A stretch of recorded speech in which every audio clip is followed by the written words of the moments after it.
It's better than my answer, because my answer was going to be like, play louder music. Hi, you guys. Thank you so much for watching my channel. In today's segment of Just Ask Jess, we're talking noisy neighbors, positivity, and good ideas. This is for the person who asked, what do you do if your neighbor is playing music really loud that's a noise violation at 7:30 in the morning? Greg? Been there.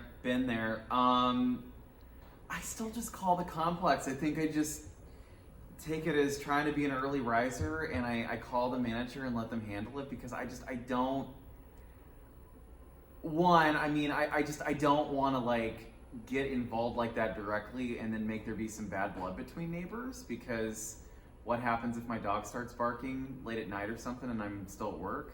Mm-hmm. Is that passive aggressive? No, I think that's a good one. It's better than my answer, because my answer was gonna be like, play louder music. I mean, like just get out the pots and pans, start banging around, turn up, Destiny's Child, and just party, I know. I do have that issue. A taste of their own medicine. I do have that issue, but like I have had that issue before, but I was lucky that it only lasted like 20 minutes. It wasn't like hours on end. Mm-hmm. So I feel like, and I'm doing great where I live now. I love my neighbors. They're awesome. I don't know. I've been pretty lucky. Even if it's been after hours noise complaints, they've usually answered pretty quick. Okay. So that's probably the better advice. Like, just go ahead and tell the manager. Another person asks, what do you do when you have a lot of talent and like 1,000 good ideas? It's always impossible, because I'm one of those people. I am a B+. Like, I'm really good at a lot of things, but I'm not great at one thing, and it's because I don't have a ton of focus. So really find the 2 or 3 items. Try to narrow it down to a few things that you really enjoy doing. And you really know that because what brings you the most pleasure? Because it's so hard to really kind of space yourself out. Like, I'm going to do part of this, part of this, part of this, part of this. Focus on 2 or 3 things that you really enjoy. Not so much that you are necessarily the best at, but the things you enjoy the most. And I think that's where you're going to find you're going to have the most enjoyment out of something, and probably even get a little bit better at it in the process. Hey, there you go. I think that's really good advice. And then Shane also had some advice, which was that do the thing that will make you the most money. I don't know. Yeah, see, if I followed that, I'd hate my life.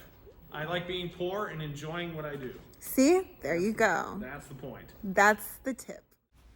Another person asks, how do you remain positive in all sorts of situations? This question is how to remain positive, I guess not just during the pandemic, but just generally in life. So what are some of your tips, Shane, for remaining positive? I have cheat codes. They're 4 years old and 2 years old at home. So that is my cheat code right there. What is that? Hanging out with my kids. Oh, yeah. Oh, yeah. That's probably the best thing I have. Overall, it is finding a way to stay connected with friends through this stuff, because that's when you find out who your friends really are, right? I think so. One thing that I do to stay positive is I have to just remember to stay active, because you want to like produce those endorphins, even if they're not real.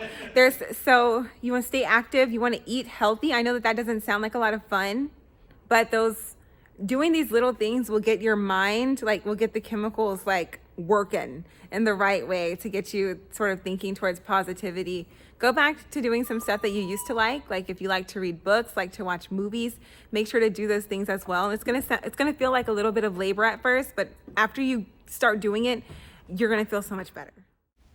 Thanks again for watching. Don't forget to like, comment, and subscribe.